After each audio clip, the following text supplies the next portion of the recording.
Norfolk, VA. A former U.S. Navy SEAL who says he shot Osama bin Laden is at the center of a much different row. In Virginia, where plans to build a military-themed brewery have sparked opposition because of his allegedly racist and homophobic remarks. Robert J. O'Neill owns a small stake in Armed Forces Brewing Company and has served as its brand ambassador. The latest social media complaint about Navy sailor posing as transvestite and police report alleging he used racial slur is fueling efforts to block the brewery from opening in military-friendly Norfolk. The company, which markets itself with politically conservative ads, has denied allegations of bigotry and toned down O'Neill's public role. But last month, Norfolk's Planning Commission recommended that City Council deny permits for the bar and distribution center, which is planned to be just a few miles from nation's largest Navy base. The non-binding 42 vote followed nearly 800 public comments, most of which opposed the initiative. The brewery also failed to gain support from the local neighborhood association, which serves Park Place's largely black community.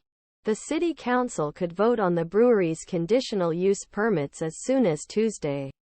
The company warned that it would file a lawsuit if the application was rejected. In a letter to Norfolk's attorney, brewery attorney Tim Anderson said Planning Commission's vote was based on the political views of brewery owners.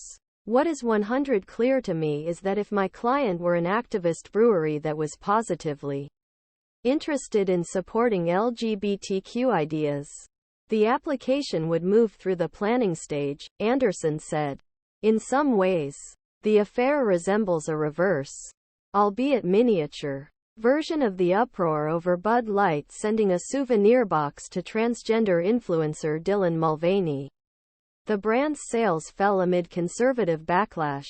But Bud Light's parent, Anheuser-Busch, also angered transgender rights supporters who believed the company had subsequently abandoned Mulvaney. Opponents say Armed Forces Brewery would be an extremely poor choice for the city of about 230,000 on the Chesapeake Bay. They argue that ownership does not reflect the diversity of the U.S. military, veterans or liberal-leaning Norfolk.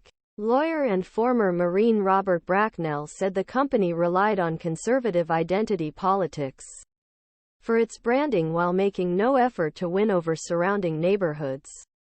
He said social opposition was not anti-military but against intolerance and hatred.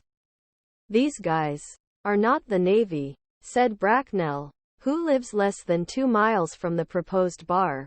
They're a really small part of a veteran community that doesn't represent the rest of us. Opponents cited O'Neill's arrest in Frisco, Texas, in August as an example, where police said he attacked a hotel security guard and used a racial slur while drunk. O'Neill, who is facing misdemeanor assault and public intoxication charges, later posted on social media platform X,